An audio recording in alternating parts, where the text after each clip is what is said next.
Voting is already underway in dozens of suburban political races, and some of those contests are getting quite contentious. Our political reporter Paris Schutz breaks it all down for us. Paris. Scott and Sylvia, I know what you're saying right now. Didn't we just finish an election? Well, if you live in one of dozens of suburbs, the next election is already here. Hundreds of candidates seeking office like town president, mayor, and village trustee in communities like St. Charles to CICERO, Barrington Hills to Berwyn, and hundreds of others all across the region. Early voting is underway in many places for the February 25th primary election and then April 1st general election. That includes the west suburban community of CICERO, a political hotbed and the former home of Al Capone and Betty Lauren Maltese. Things are getting heated as today town president candidate Esteban Rodriguez has asked the attorney general and state's attorney to investigate alleged election interference on the part of longtime incumbent Larry Dominic. We reported on Friday that Rodriguez had the front windows of his home and campaign headquarters separately smashed in. He accuses Dominic of being behind it.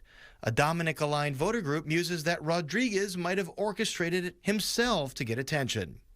Now let's move over to DuPage and Kane counties, starting with the community of Aurora, where 5 challengers are taking on incumbent Richard Irvin. They are, in the order they appear on the ballot, John Leish, Ted Meziakos, Karina Garcia, Jasmine Garcia, and Judd Lofchi. Irvin ran unsuccessfully for governor as a Republican in 2022, losing to Governor Pritzker. Lots of stories came out about city contracts under Irvin that were going to politically connected people, an issue his challengers have tried to highlight. And now a little northeast to Arlington Heights, where the potential Bears Stadium at the old Arlington Racetrack site is expected to be a major issue. Incumbent Tom Hayes is not seeking re-election, so that leaves challengers Tom Schwingbeck, Jim Tenaglia, and John Riddler seeking the post. Last but not least, let's head south to the village of Dolton. Under the spotlight now is controversial Mayor Tiffany Henyard is under federal investigation and faces an independent report that revealed the town's profligate spending on things like an ice rink, trips to Vegas, and hundreds of thousands in Amazon purchases. Councilmember Jason House is trying to unseat Henyard, and he believes he can capitalize on the anger that many residents feel about that embattled community. And many of these municipalities have different ways of conducting their elections. Most of them are nonpartisan, meaning you don't have to pull a Republican or Democratic ballot.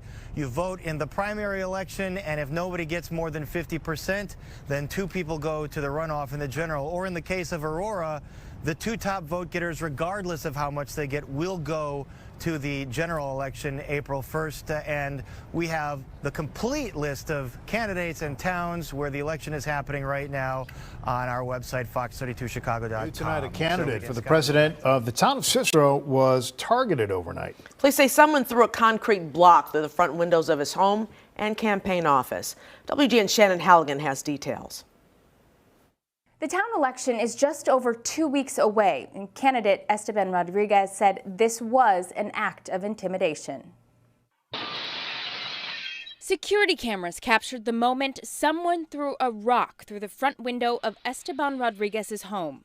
The glass in my front window destroyed. Rodriguez is running for town president of Cicero. He said his campaign office was also targeted. We're making a report to the AG about a civil rights violation of how can a community in Illinois in today's age have these type of repercussions for running for office.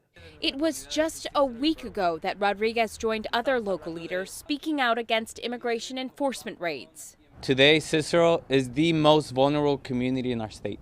In the last census, Hispanic or Latinos made up nearly 89% of Cicero's population. Rodriguez says he's fighting to protect the town's vulnerable residents and undocumented immigrants. That means that we have no ordinance, sanctuary city or welcoming city policy that will protect our community. He's running against Larry Dominic, who has served as town president for 20 years now. Rodriguez said he's not sure why exactly he was targeted, but that it was obvious someone was trying to send him a message.